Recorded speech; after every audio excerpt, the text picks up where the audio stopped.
right. Well, hey, welcome back to Chris Frank Games, a video game podcast. With Chris Stotts, that's me, and then Frank White, that's Frank. Hey, Frank. How's it going? That's me. The Super NES Mini Classic, whatever this thing is called, is confirmed. Oh yeah, that's the big news. Sucking the oxygen out of the room for everyone else. Yeah, the big story. So there were rumors about this a couple months ago. And I kind of thought it was probably not going to happen, or at least in the same thing that happened with the NES Classic, meaning I thought it would be not quite as many games and probably not the same price and maybe an internet connection. Well, there's no internet connection, but it is a mini Super Nintendo. The Japan markets and Europe too, they get the Famicom one, which I kind of like better than the American ones.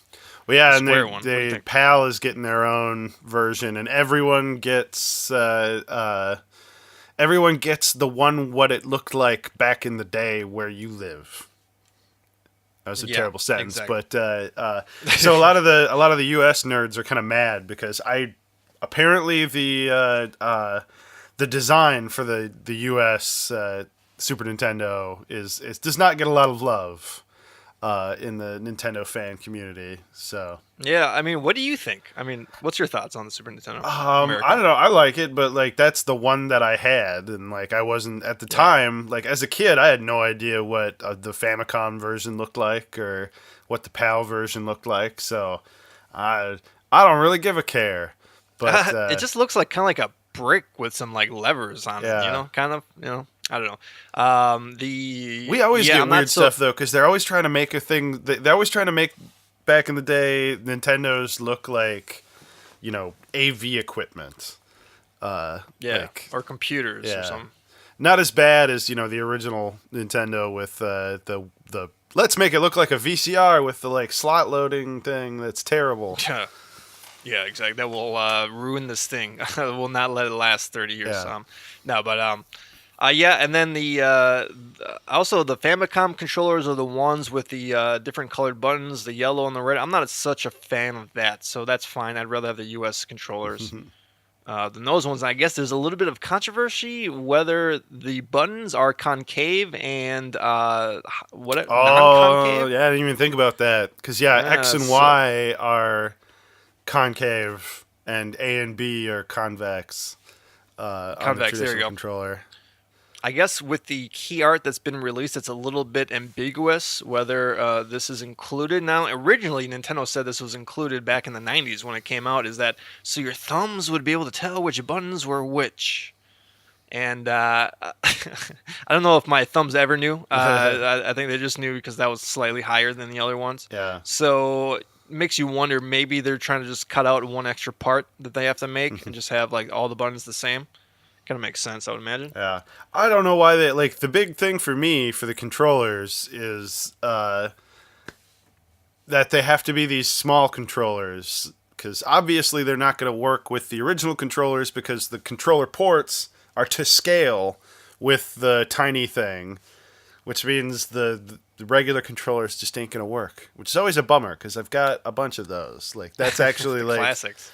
I don't know, not necessarily the deal breaker, but it's definitely, I would be much more, hitting F5 on the pre-order page if I could just swap it out.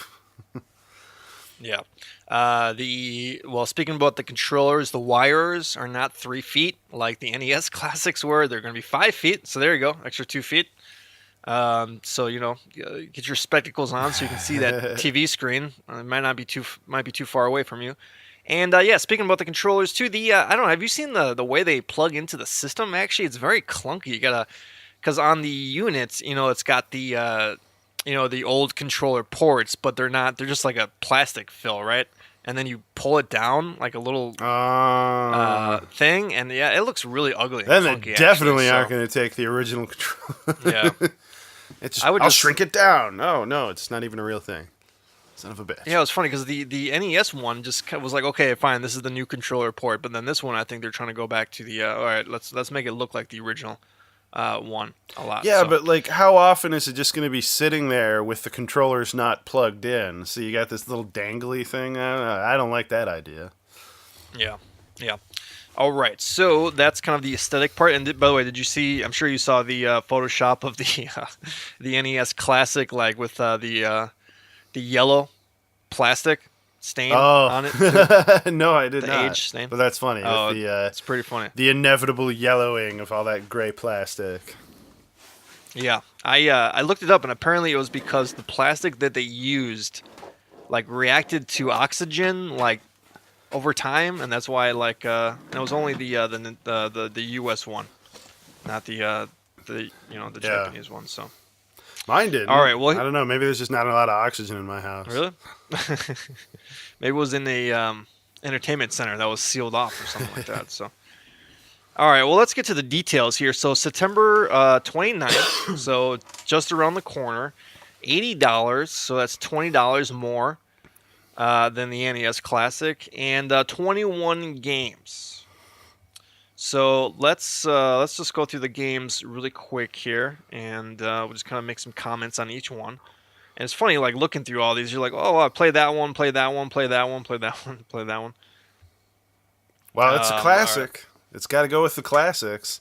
I was Yep. actually surprised at how many I didn't have. Like, because Oh yeah. I'm missing, like, my personal Super Nintendo collection is missing a lot of the classics.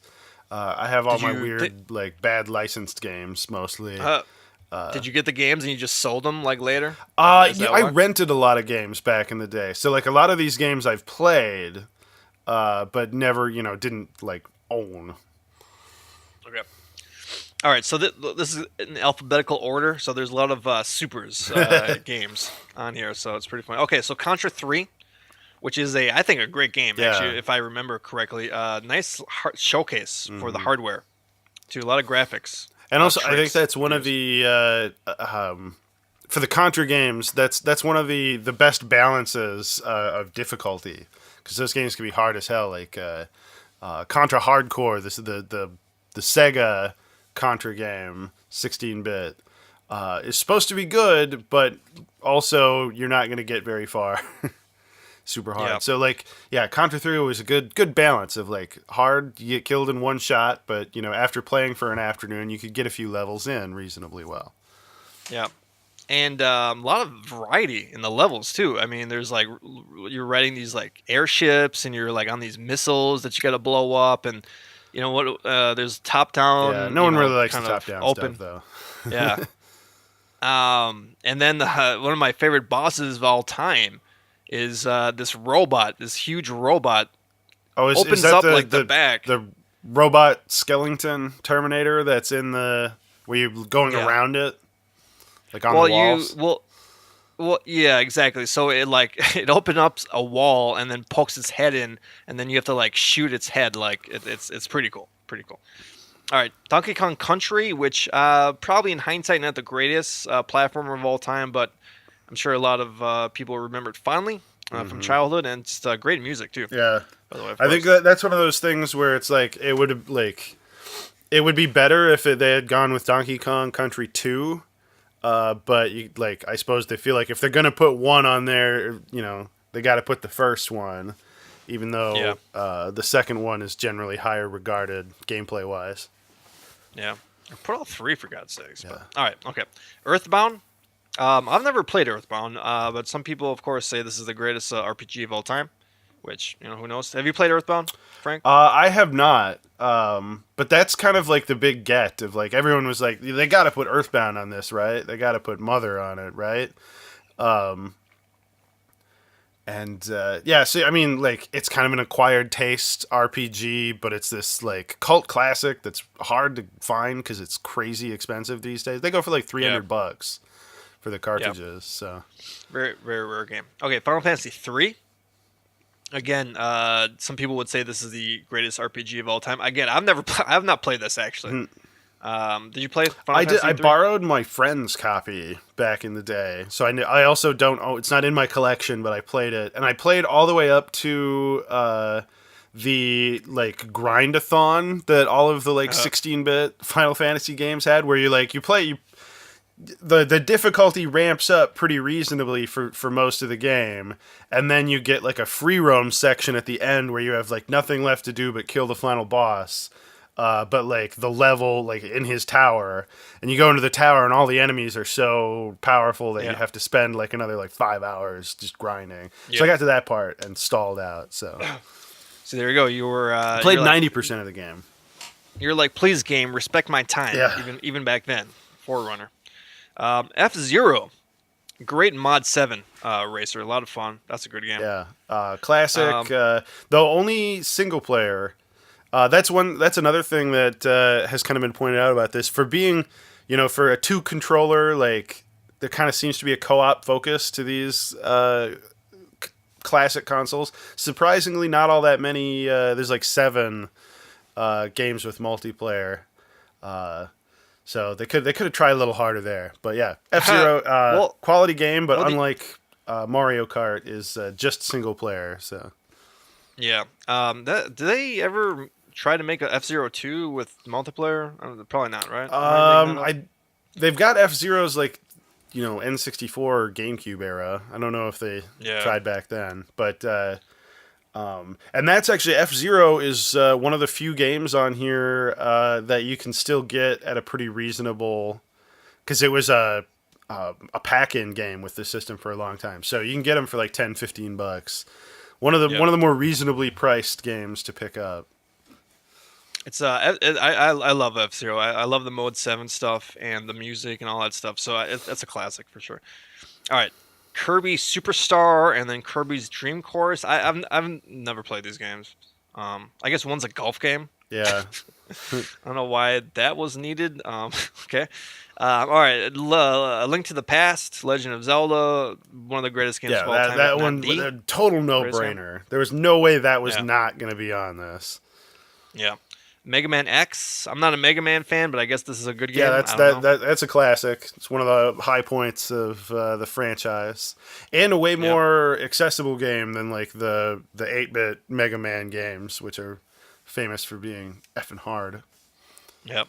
Secret of Mana. Now, I did play this, and I love this game as a kid. I'm not sure how it holds up now, but it's pretty much like a 3-player Zelda actually, and you can like rank up on individual weapons. So it's kind of like a deeper. And I don't remember if the puzzles are good or if they're really good puzzles. It's more just of a traditional RPG in that respect. But Frank, did you ever play Secret of No, Mana? I really wanted to, but for whatever reason, I had to settle for Illusion of Gaia instead of Mhm. Secret of Mana.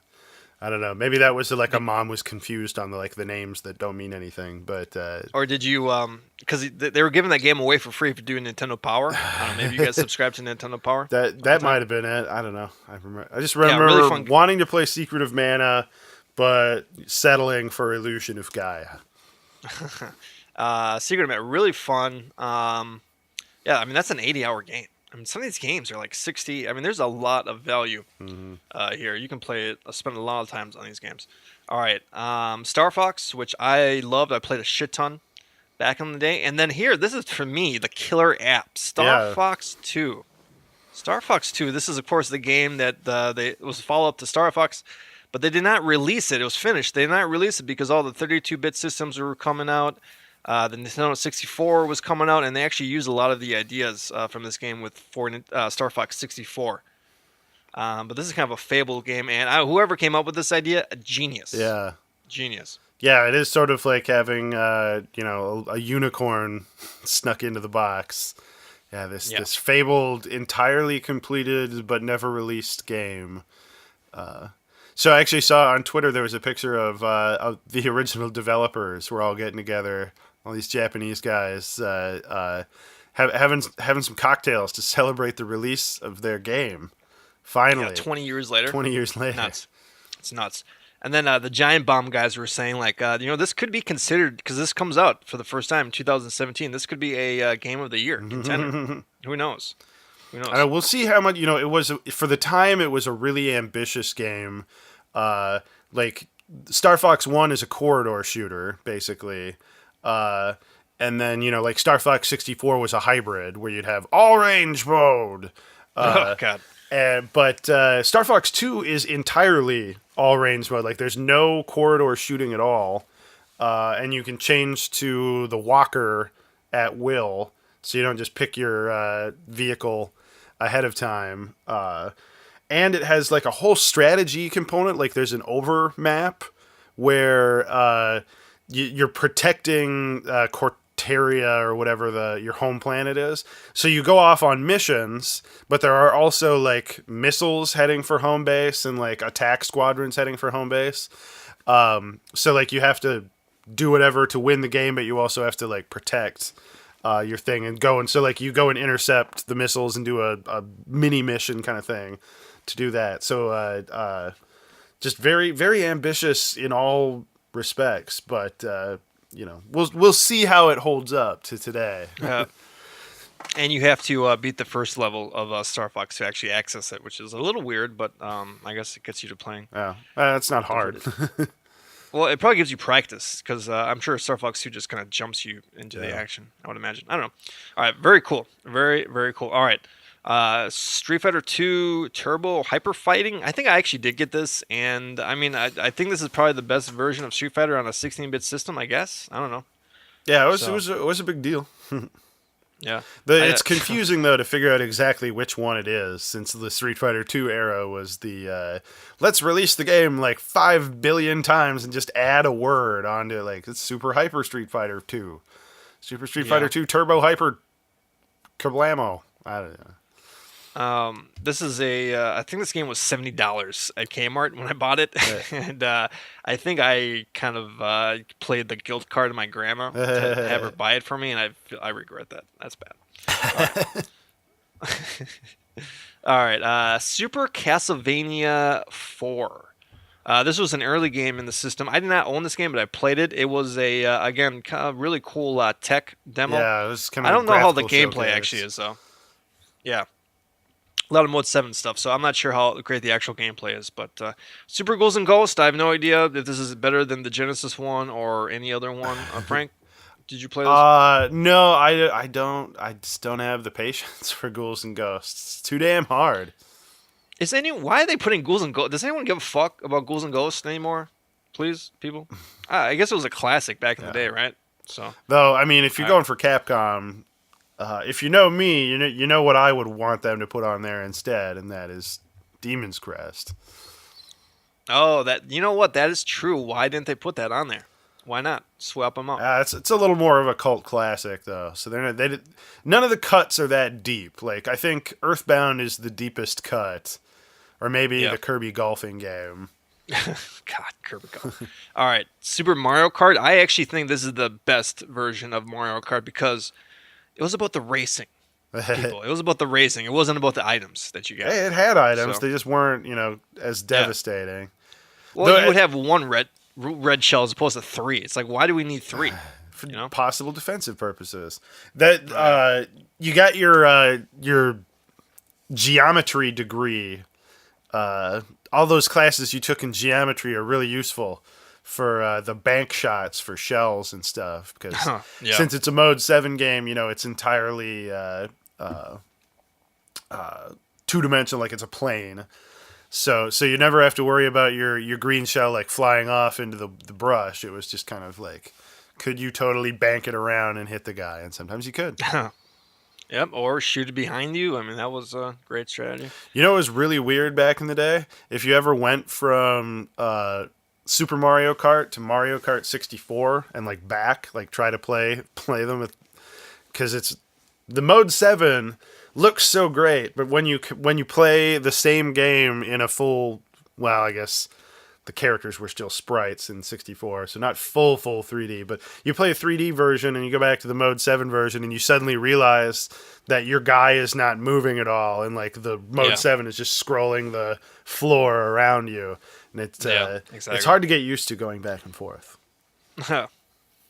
All right, so Super Mario RPG. I did play this. This was a good RPG, good 16-bit RPG. Yeah. They did this definitely does a good job of kind of getting a sampling of all the classic RPGs on the system.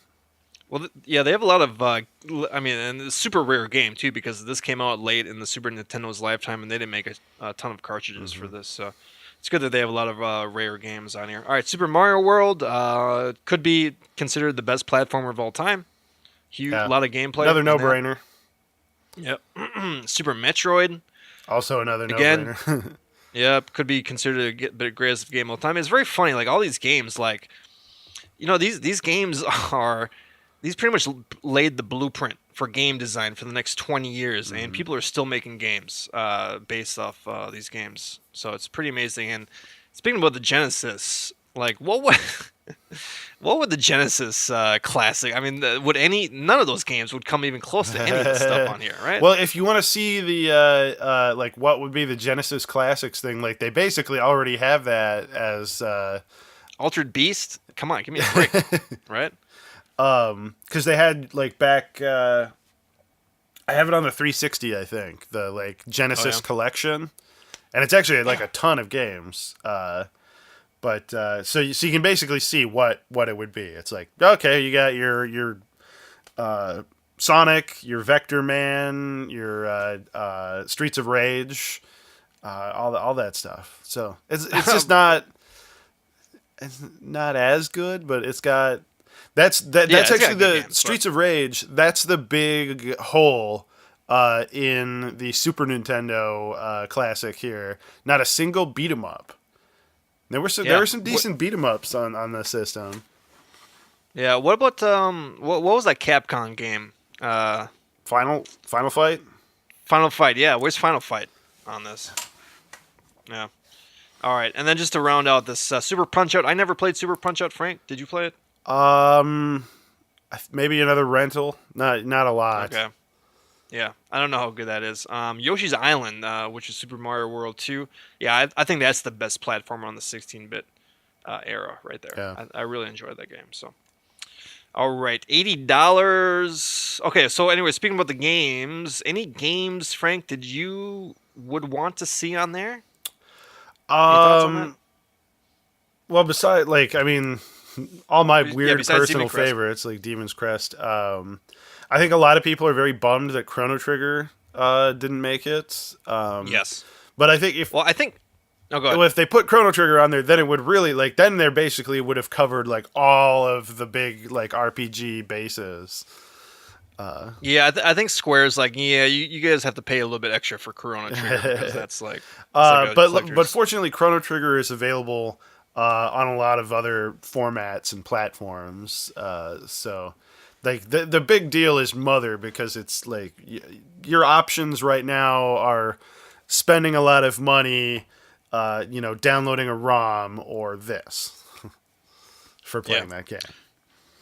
Yeah, I mean, this is a pretty great collection. The only thing I would maybe like to see is Pilot Wings, since that was one of the first three games I for think the isn't that on there? Super Nintendo. No, it is not. No Pilot Wings. Huh. Shocking. Shocking. Yeah. Yeah, that seems like what Big was I omission. thinking? But at least Yeah, I can Pilot tell. Wings is also another like game that there's a lot of copies of floating around. So if you've got Yeah. a real Super Nintendo, it's not too hard to find. All right. All right. So $80, 21 games, some of the best games of all time. Frank, are you a buyer?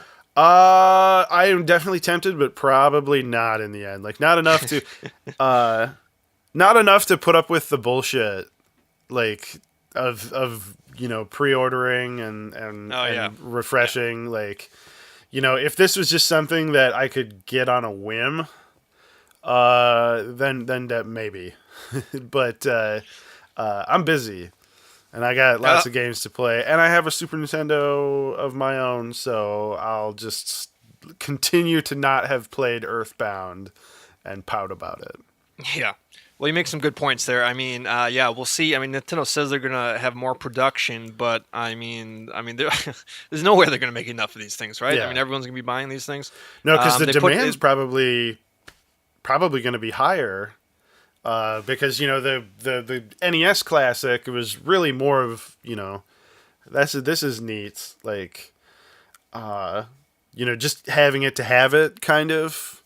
I feel like it's going to sit on a lot of shelves. This one actually I think is going to get eyeballs in front of TVs a lot more. A lot more time is going to be spent playing this system than the NES one, so I think that's yeah. going to drive demand up even farther. Yeah, I mean, for someone our age who played a lot of these games and beat them like several times because that's all you had to do when you were a kid. I don't, I'm not gonna go back and play Metroid Super Metroid, right? It's the greatest game of all time, but like I'm not gonna play it again. I got other stuff to play, right? I might. That's one And that I have. yeah, I mean, it's $80 for Star Fox 2. I mean, they're gonna release it on the Virtual Console at some point, Yeah. right? You would imagine. So that's the only thing I really, really would want to play is Star Fox 2. But they got to release it somewhere Uh, else. I would imagine. But yeah, I mean, if you're younger and you weren't around in this generation, I mean, this is a very nice package for mhm. some of the best games of all time. And again, it seems like people cut their teeth on 8-bit games for 10 years, and then when they got the Super Nintendo, a really powerful system, it seems like they really just all the designers just flourished and really had a lot of ideas come to fruition. Yeah. So And great system. $80 is actually pretty cost effective if you compare that to the cost of buying all of those games individually. Would easily push the $1,000 mark. Oh yeah, There's quite the range. Like Kirby's like $40. F Zero's like 10 to 15, but you got your Mother that's like 300, and a lot of these games just for rarity's sake like are all they're all triple digits these days. yeah. Well, maybe the NES Minis will be $1,000 on eBay. So who knows? It might even Yeah. out. It might be cheaper to buy the original Earthbound than this thing this Christmas. So all right. Well, so what? Okay, so the next question is there an N64 Classic next year? What do you think? I don't know. When you get into the N64 era, your sizes are going up. You're going into 3D. Like, I mean, it's an old system, but still, the processing power jumps quite a bit to do 3D, and then the storage sizes jump quite a bit. Especially compared to like the NES Classic, where all of those games could fit on a couple of floppy disks. Yeah. Well, I don't think there'll be because I mean, and the games look like shit. And the game, there a ton of good games out for that system. Looking back, I don't think they aged very well. I think there was Excuse a me. lot of good ones at the time, but like early, like just in general, the early 3D era, like And they ran like crap. yeah, I mean, there's GoldenEye is unplayable. I mean, hey, it could be worse. Could Um, be Perfect Dark playing 4-player split screen, throwing the N bomb yeah. around, and just drive Frank, you guys were throwing the N bomb around back in the day playing the game. Damn. the N bomb Um, bomb. oh, not the word. Okay. Yeah, which was a giant black void. It's not helping at all. That drives the frame rate down to like 15 frames a second max. Yeah. I do think there may be a GameCube classic though, because there are a lot of great games for GameCube that I think a lot of people did not get a chance to play. So that might be like $100. And I think they would maybe cool it after this one. You don't want to release this stuff because people get classic fatigue. I would imagine. So maybe in a couple years with some more of these I think parts that would be come down. adorable. The tiny, tiny little cube. But Yeah, it's perfect. but I don't know about that one just because all those games are getting like you're close enough to the modern era that it seems like virtual console remakes, updates, remasters is more the way to go there. Way I to go. mean, Yeah. if you look at a lot of the GameCube classics, it's games like Resident Evil 4, which are now available everywhere. Like, you can Yeah. get a telephone that plays rotary telephone that plays Resident Evil Uh, 4. Pikmin, Super Mario Sunshine. I mean, there's a lot. There's a lot of game. Yeah. All the Star Wars ones. Well, there's are a all lot right. of sleeper hits too. Battalion Wars. I dug up my old GameCube and found a copy of Battalion Wars with it. And Was that fun? Was that a good game? yeah, I liked it. It's I been a while, so I might have to pop it in again just to kind of refresh my memory because like a third person, like cartoony tactical shooter army guys. Like a thing. real time shooter thing, Yeah. or real time. Yeah, strategy. Yeah, I was looking at that game when it was coming out, but then the reviews were kind of lukewarm, so I did not pull the trigger. So, kind of regret that. All right. Okay, we can move on. We spent a half hour talking about the Super NES Classic, but Like I said, that, sucking all the oxygen out of the room for everything else. yeah. Well, and it's funny. It's like this is an $80 system. Like people are gonna buy this instead of like another AAA game. Mm-hmm. You know, so this is a pretty big industry ramification. So again, really good decision by Nintendo. They seem to be firing on all cylinders. Yeah, right? and you got to give him props for Star Fox 2. Like that is just a brilliant idea. Yeah, I actually when I read that I was like, oh my god! Like I literally exclaimed, pretty amazing. All right, so please enjoy the show, share it, spread it, and rate it. And yeah, my name is Chris Stats. This is Frank White. It's been Chris Frank Games. We'll see you next week. All right, bye bye.